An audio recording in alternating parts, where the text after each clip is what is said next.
Olá, eu sou o professor Moacir. Estamos continuando os estudos de saúde mental na prática, módulo de transtornos da personalidade. Agora será a aula derradeira do grupo C, com os transtornos de personalidade esquiva, dependente e obsessiva compulsiva. Vamos nos apoiar na nossa apostila. No grupo C temos as três personalidades: esquiva, a dependente e a obsessiva compulsiva. Começando pelo transtorno de personalidade esquiva, que é caracterizado pela esquiva de situações ou interações sociais que envolvam risco de rejeição, crítica ou humilhação.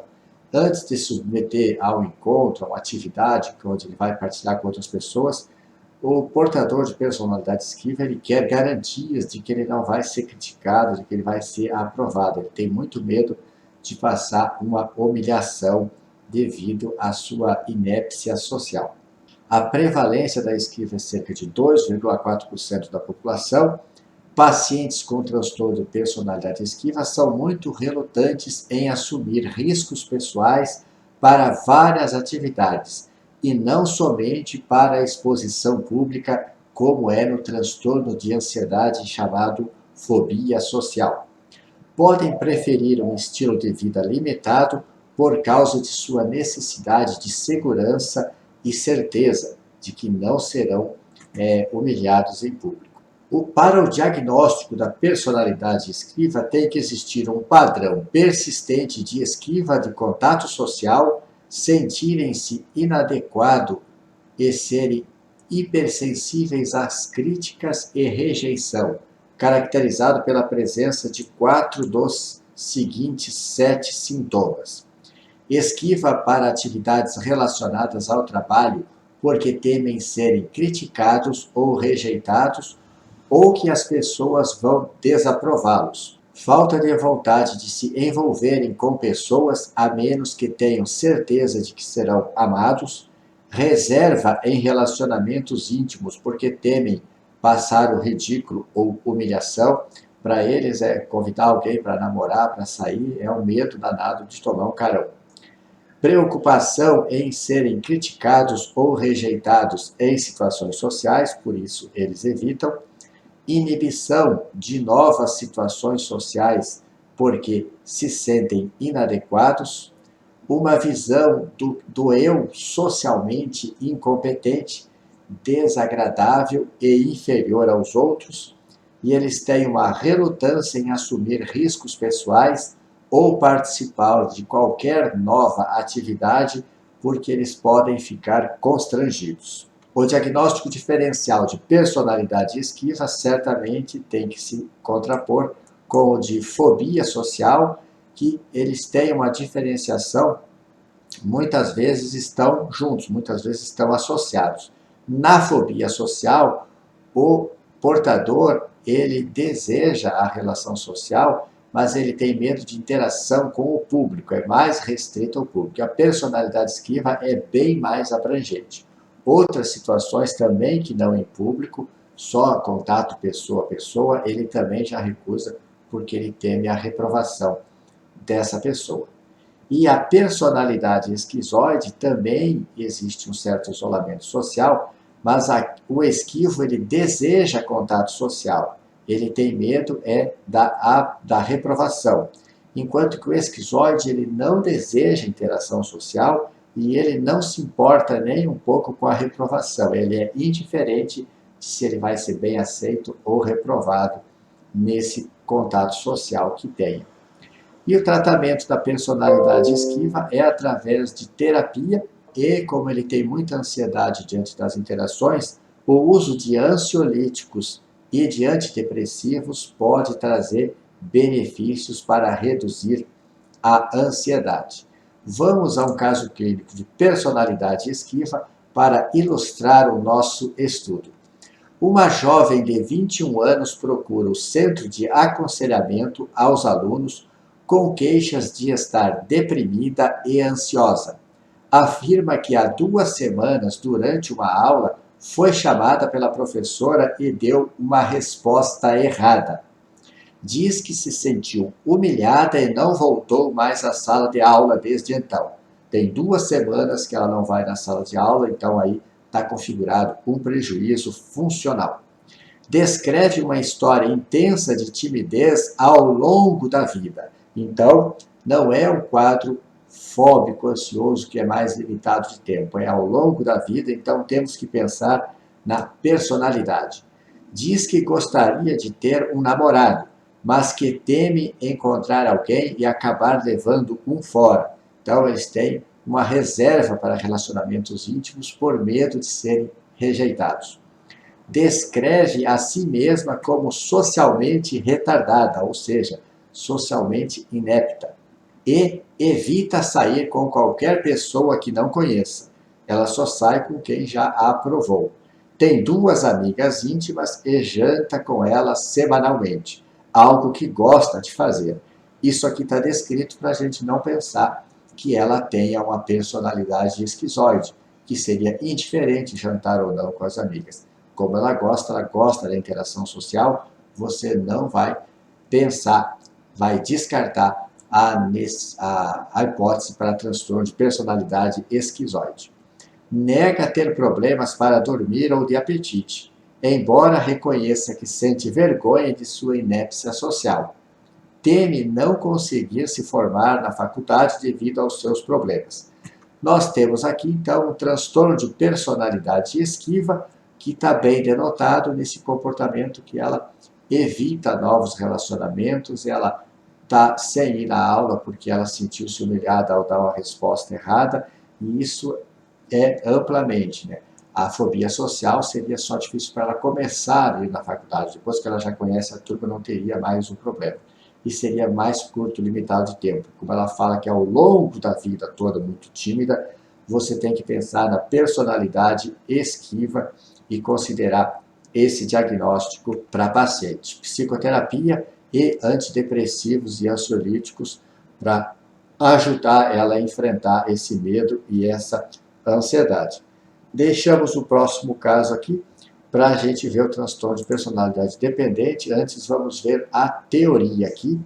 A personalidade dependente é caracterizada por uma necessidade generalizada e excessiva de ser cuidado, levando à submissão e comportamentos viscosos, grudentos. Eles não se acreditam capazes de tomar em conta de si próprios, está errado, si próprios, e usam da submissão aos outros para que os outros cuidem deles mesmos. Acomete cerca de 1% da população. Para o diagnóstico da personalidade dependente, é necessário ter uma necessidade persistente e excessiva de ser cuidado, resultando em submissão e apego, manifestada pela presença de 5 dos seguintes sintomas. Temos 8 listados aqui. Necessidade de conselhos e asseguramento por outras pessoas para as atividades diárias. Não é um conselho para fazer um novo investimento, uma mudança, para atividade diária mesmo, como se vestir, como fazer as coisas, ele precisa de orientação. Necessidade de fazer com que os outros sejam responsáveis por muitos aspectos importantes de sua vida. Dificuldade para expressar discordância com os outros, isso porque eles temem perder o suporte e a aprovação dessa pessoa que ela utiliza para cuidar dela. Dificuldade para iniciar projetos por conta própria. Disposição de fazer qualquer coisa para obter o apoio, para obter a aprovação dessa outra pessoa. Isso ela é capaz de fazer um programa que ela não quer, mas desde que a outra continue dando suporte para ela. Sentimentos de desconforto e desamparo quando estão sozinhos, o que é um pouco diferente da personalidade borderline, onde eles se sentem com raiva, rejeitados quando ficam sozinhos e podem ficar raivosos. Aqui eles se sentem apenas desconfortados.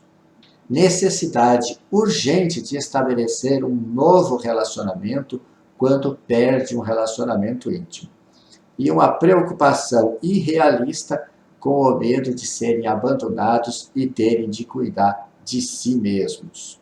O diagnóstico diferencial, já falamos, é com a personalidade borderline, que também teve a rejeição, mas o borderline ele não se coloca em posição de submissão e, por vezes, eles se tornam controladores quando estão com o parceiro e, quando são rejeitados, se tornam raivosos e, por vezes, até violentos contra si mesmo, com as autoagressões, também podem agredir o outro.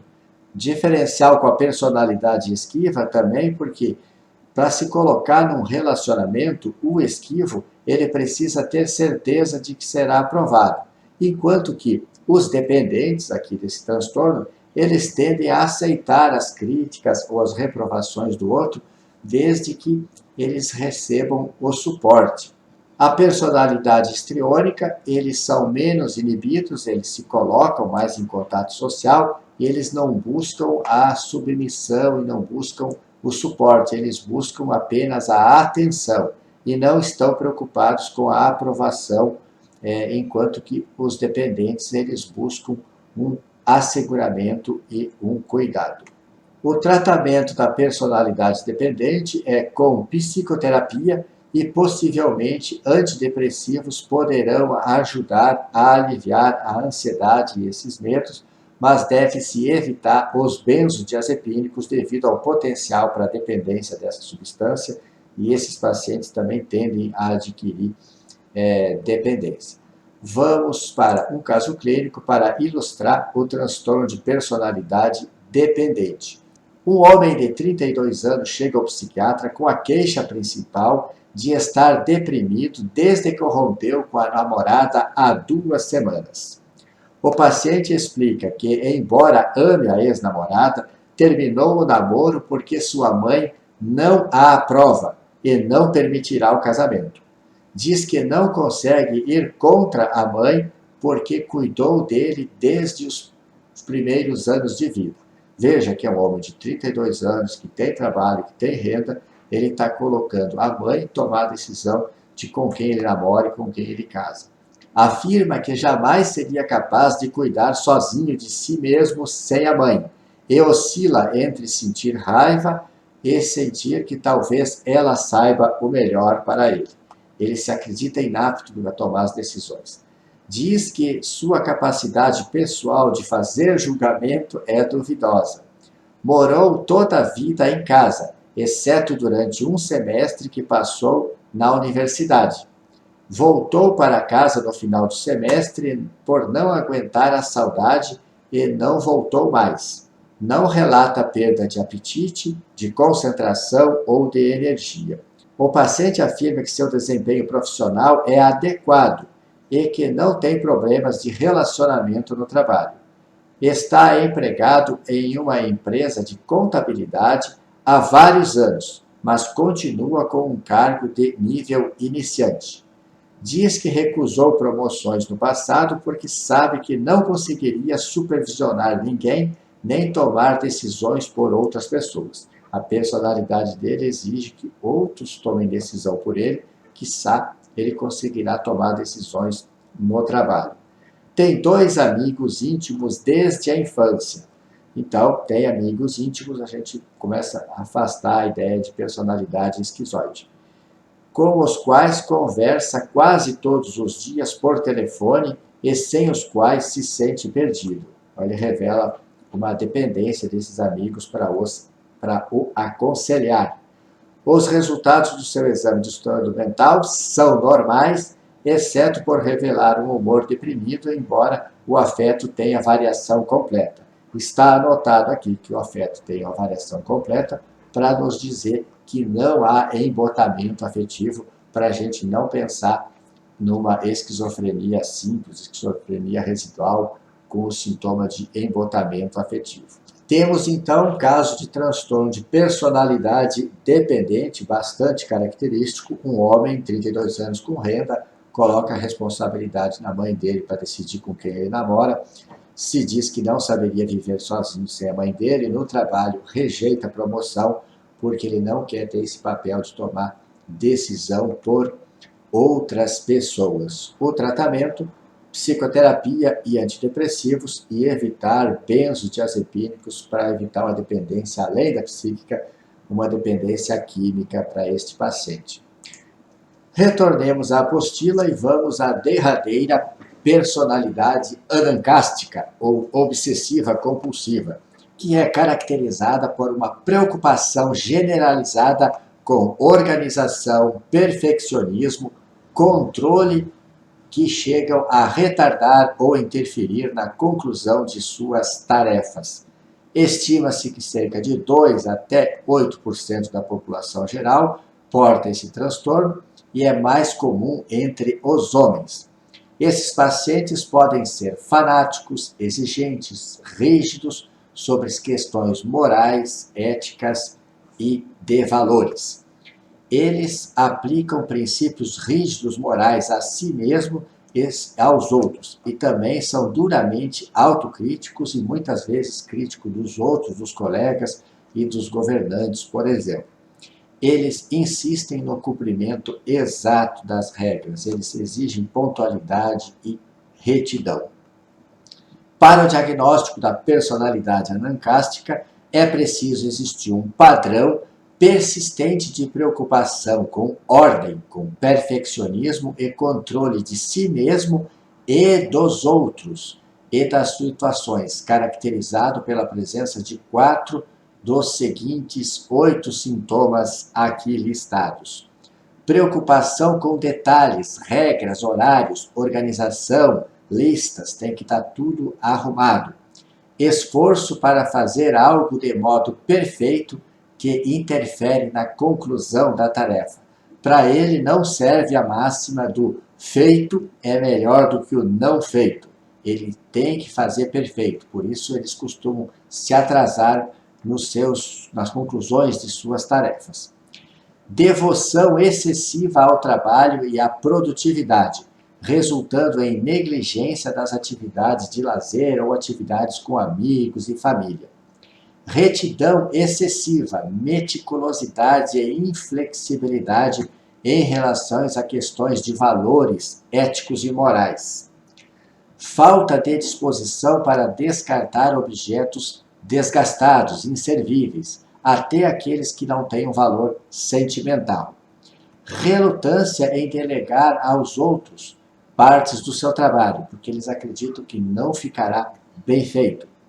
Uma abordagem avarenta quanto ao fato de gastar dinheiro. O dinheiro é algo que precisa ser economizado para emergências futuras, eles acreditam. E eles têm uma demasiada rigidez e teimosia. Para o diagnóstico diferencial de transtorno de personalidade anancástica, temos que considerar o transtorno de ansiedade obsessivo-compulsivo, onde pensamentos obsessivos determinam as compulsões rígidas e de controle, né? Enquanto que o anancástico ele não tem pensamentos obsessivos e o comportamento visa a ordem e a produtividade, o controle. A personalidade esquiva também é socialmente isolada, contudo diferente da personalidade anancástica, que se isola porque tem medo que os outros atrapalhem a sua produtividade e também ele tem uma certa inabilidade interpessoal. O esquivo, ele teme a reprovação, por isso ele evita o contato com os outros. E a personalidade esquizoide, também isolado socialmente, mas esse aqui porque ele não tem interesse nas relações sociais, nas relações interpessoais, e, evidentemente, o esquizoide ele tem uma incapacidade, né, de ter relações interpessoais. Já o anancástico ele tem um desconforto com as relações interpessoais, um desconforto com as emoções, e ele teme que os outros atrapalhem a sua produtividade, a sua retidão. Para o tratamento da personalidade anancástica, o tratamento é com psicoterapia e essa ansiedade pela retidão das coisas pode ser aliviado com o uso de antidepressivos serotoninérgicos e, às vezes, conversar com esse paciente de forma bem intelectualizada. Parece uma conversa promissora e que essas orientações vão surtir efeito, mas elas não causam mudanças no paciente. Às vezes, vale mais a pena orientar os familiares, os conviventes, sobre as características de personalidade do paciente, para que eles não sofram com a rigidez e a teimosia dele, que, sendo transtorno de personalidade, será imutável. Vamos ao caso clínico para ilustrar de personalidade obsessivo-compulsiva. Temos aqui um homem de 36 anos que é encaminhado à agência de assistência aos empregados por ter dificuldade de tomar decisões oportunas e, em geral, atrasar trabalhos importantes. O paciente está zangado, concordou em procurar o atendimento, embora não acredite que haja algo errado com ele. Descreve-se como tão dedicado ao trabalho que faço os outros parecerem preguiçosos. Acredito que esse foi o motivo de ter atraído a atenção. Diz que trabalha na companhia há 4 anos e que durante esse período dedicou 10 a 12 horas de trabalho por dia. Admite que muitas vezes não cumpriu prazos, mas afirma que os prazos são inadequados para a qualidade do trabalho que oferece. Em suas palavras, se mais pessoas nesse país fossem iguais a mim, muito mais coisas seriam feitas. Há muita gente preguiçosa e pessoas que não seguem as regras.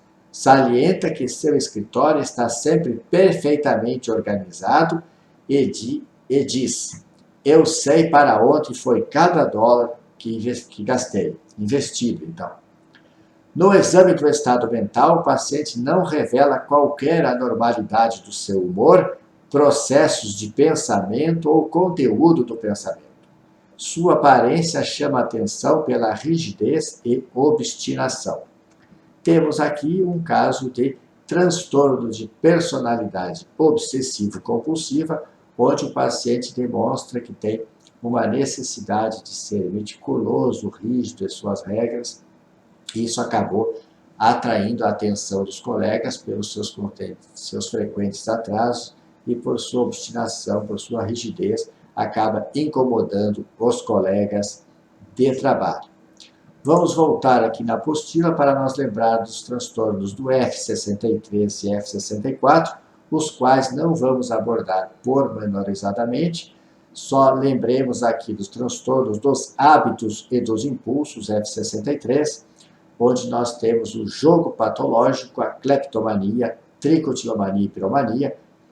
O paciente não consegue sair do hábito de jogo, a cleptomania, ele furta pequenos objetos sem um valor, que não dá para configurar um roubo, um furto, para satisfazer uma tensão interna, uma ansiedade. A tricotilomania, onde o paciente arranca cabelos e pelos e muitas vezes pode comer e acabar causando o chamado benzoar, que é um bolo que pode fazer até obstrução intestinal, formado por pelos e cabelos. A piromania, atear fogo nas coisas, e o tratamento é sempre por terapia. O uso de antidepressivos e até antipsicóticos pode ser usado para controlar a impulsividade desses pacientes pela essa falta de controle dos impulsos. Eu destaco o transtorno explosivo intermitente, que a gente usa a CID F63-8, que tem muito boa resposta com o uso de carbonato de lítio e também com os outros estabilizadores de humor, como gabapentina, ácido valproico e até, às vezes, os neurolépticos.